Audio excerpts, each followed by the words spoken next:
आहे छत्रपती संभाजीनगरमधून। छत्रपती संभाजीनगर शहरातून चालणाऱ्या एका कॉल सेंटरमधून चक्क अमेरिकेमधील नागरिकांची फसवणूक करणाऱ्या टोळीचा पोलिसांनी पर्दाफाश केला। या कॉल सेंटरचा एक मालक हा छत्रपती संभाजीनगर तर दुसरा मालक हा गुजरातमधील आहे।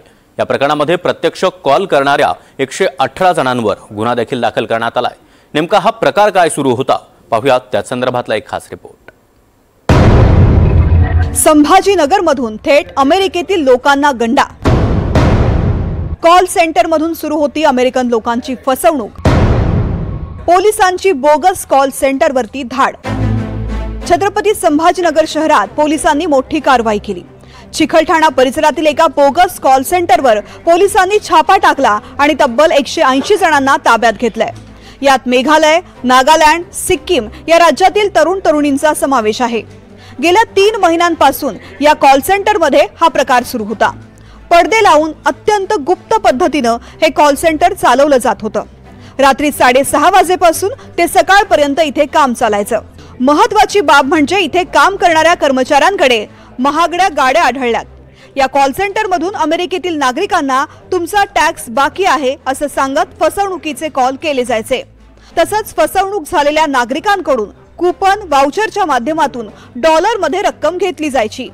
हे डॉलर सिंगापूर, थायलंड, कंबोडिया देशातून बिटकॉइनच्या माध्यमातून भारतीय रुपयांमध्ये रूपांतरित केले जात होते। इन लोगों का मोडस ऐसा था कि यूएस के लोगों से ये इंटरनेट से कॉल करके उनको अलग अलग तरीके से कुछ स्कीम देके, जो कि आपने टैक्स नहीं भरा है, इतना टैक्स आपको है, वो आपको नहीं भरना है तो आपको इतनी अमाउंट पे करनी पड़ेगी।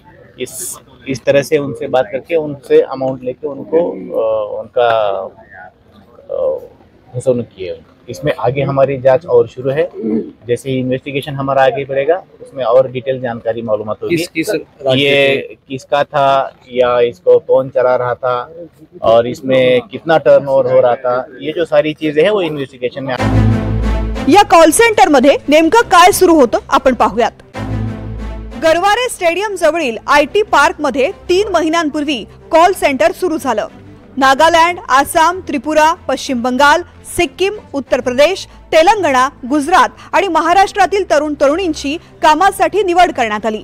बहुतांश जण अभियांत्रिकीचं शिक्षण घेतलेले तरुण होते। 15 ते 50 हजारांपर्यंत मासिक वेतन आणि फसवणुकीवरती किमान 5 लाखांपर्यंत इन्सेंटिव्ह दिला जायचा। अमेरिकन नागरिकांची माहिती peoplefinder.com आणि whitepages.com या वेबसाईट वरून घेतली जायची।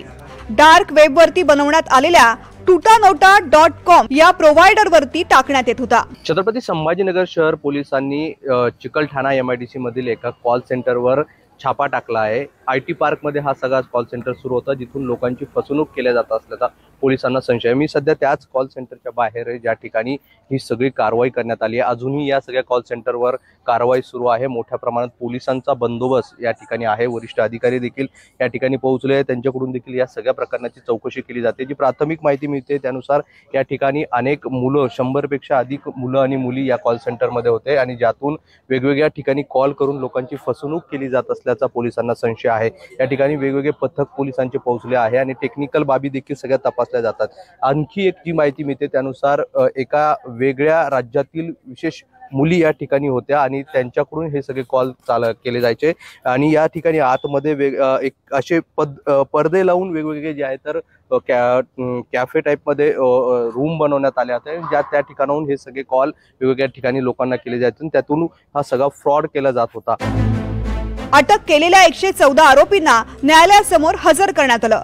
न्यायालयाने 108 जणांची न्यायालयीन कोठडीत रवानगी केली आहे, तर 6 जणांना 6 नोव्हेंबर पर्यंत पोलीस कोठडी सुनावण्यात आली आहे। या सर्व प्रकरणात अमेरिकेतील एका व्यक्तीचाही सहभाग असल्याचे समोर आलंय। त्यामुळे या प्रकरणाचे धागेदोरे आंतरराष्ट्रीय स्तरापर्यंत जाण्याची शक्यता आहे। मोहसिन शेख, NDTV मराठी, संभाजीनगर।